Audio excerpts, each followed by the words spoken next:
ពីព្រៃនាយមានក្មេងស្រីដ៏កំសត់ម្នាក់ឈ្មោះបុប្ផារស់នៅក្នុងភូមិដ៏ស្រស់ស្អាតក្បែរបឹងទន្លេសាបថ្ងៃនេះជាថ្ងៃសិលធំបុប្ផាបានក្រោកពីព្រលឹមស្រាងៗដោយមានអារម្មណ៍ស្រស់ស្រាយបំផុតព្រឹកនេះអាកាសធាតុល្អណាស់ខ្ញុំត្រូវប្រញាប់ទៅវត្តនាងស្លៀកពាក់យ៉ាងស្អាតបាតដើម្បីត្រៀមខ្លួនទៅធ្វើបុណ្យ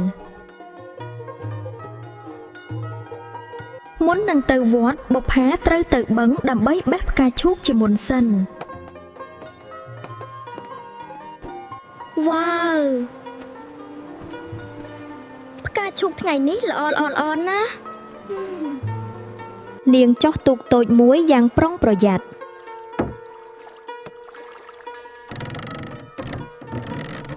បុប្ផាអុំទូកទៅកណ្ដាលបឹងដើម្បីស្វែងរកផ្កាដែលស្អាតបំផុតទីបំផុតនាងបានឃើញផ្កាឈូកចំនួន3តងដែលល្អឯកជាងគេឃើញហើយផ្កាទាំង3នេះពិតជាស័ក្តិសមបំផុតសម្រាប់យកទៅថ្វាយព្រះនាងបេះផ្កាទាំងនោះដោយក្តីគោរពនិងថ្នាក់ថ្នមដោយបានផ្កាដូចបំណងបុប្ផាធ្វើដំណើរថ្មើរជើងឆ្ពោះទៅកាន់វត្តបុប្ផាដើរកាត់វាលស្រែដ៏ខៀវស្រងាត់ឆ្ពោះទៅរកវត្តដែលជិតនៅខាងមុខស្រាប់តែនាងបានឃើញលោកតាចាស់ម្នាក់កំពុងអង្គុយនៅក្រោមដើមត្នោតអូយមានលោកតាម្នាក់អង្គុយនៅទីនោះតើគាត់កើតអ្វីទេដឹងបុប្ផាប្រញាប់ដើរទៅជិតហើយសួរនាំដោយក្តីបារម្ភលោកតាមានសភាពហត់នឿយខ្លាំងនិងបែកញើសជោកខ្លួនជំរាបសួរលោកតា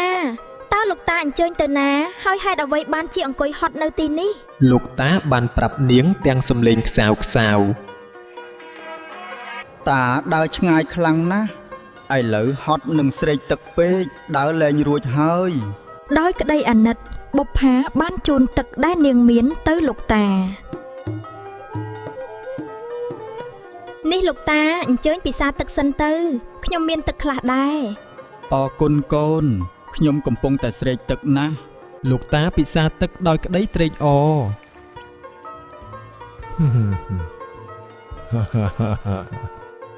ពិតជាស្រស់ស្រាយណាស់អរគុណកូនស្រីចិត្តល្អលោកតាខ្ញុំជូនផ្កាឈូកនេះមួយតងទៅលោកតាដើម្បីឲ្យមានអារម្មណ៍ស្រស់ស្រាយឡើងវិញអរគុណកូនស្រីលោកតាទទួលផ្កាដោយសេចក្តីថ្លែងអំណរគុណជាពន់ពេកជំរាបលាលោកតាសូមឲ្យលោកតាមានសុខភាពល្អពេលនេះសល់ផ្កា2តងសម្រាប់ថ្វាយព្រះបុប្ផាបន្តដំណើរទៅមុខទៀតរហូតដល់ចូលក្នុងព្រៃឫស្សីដើរបានបន្តិចនាងឮសំឡេងក្មេងយំយ៉ាងកំសត់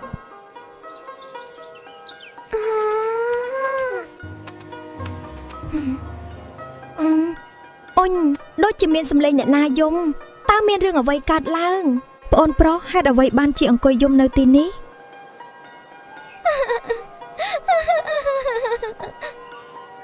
ហឹក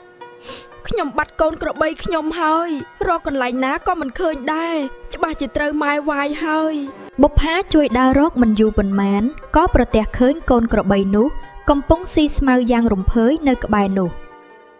មើលណតារាកូនក្របីរបស់ឯងនៅទីនោះតើ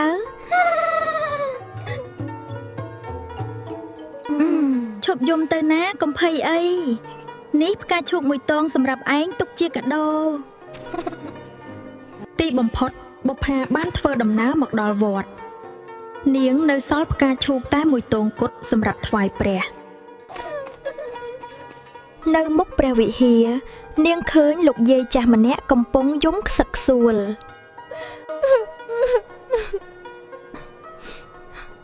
លោកយាយហេតុអ្វីក៏យំនៅមុខព្រះវិហារបែបនេះយាយក្រណាស់ចៅយាយគ្មានលុយទិញផ្កាថ្វាយព្រះសោះទើបយាយតូចចិត្ត ដោយមិនស្ទាក់ស្ទើរបុប្ផាបានជូនផ្កាឈូកចុងក្រោយរបស់នាងទៅលោកយាយអរគុណកូនស្រីសូមទទួលយកលោកយាយភ្លាមនោះអភូតហេតុក៏កើតឡើងលោកយាយបានប្រែក្លាយទៅជាទេវតាដ៏ស្រស់ស្អាតបុប្ផាចិត្តល្អរបស់អ្នកធំធេងនិងមានតម្លៃជាងផ្កាឈូកណាទាំងអស់នៅលើលោកទេវតាបានប្រទានពរឲ្យមានផ្កាឈូកមាសរាប់រយទងភ្លឺចែងចាំងពេញវត្តចាប់ពីពេលនោះមកបុប្ផារស់នៅដោយសេចក្តីសុខនិងតែងតែជួយអ្នកដទៃជារៀងរហូតមក